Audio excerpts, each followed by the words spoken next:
So I want to know from you, do you have any thoughts that have transformed into habits? And if you do, how is it useful in your life? మనం అందరం కూడా తెలిసి కానీ తెలియకుండా కానీ కొన్ని leadership qualities buildup చేసుకుంటాం.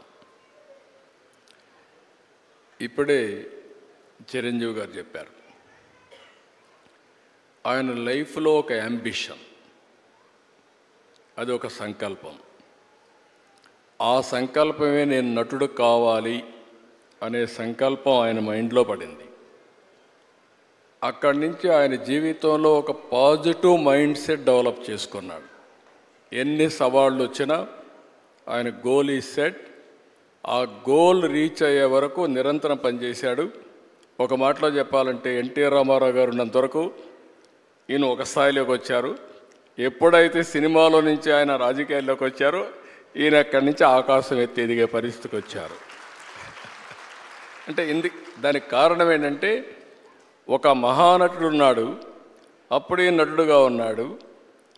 ఎన్టీఆర్ రామారావు గారు లేనప్పుడు చిరంజీవి గారి ఎవరి హీరోగా మహానటుడుగా తయారయ్యారంటే అది ఒక అవకాశం.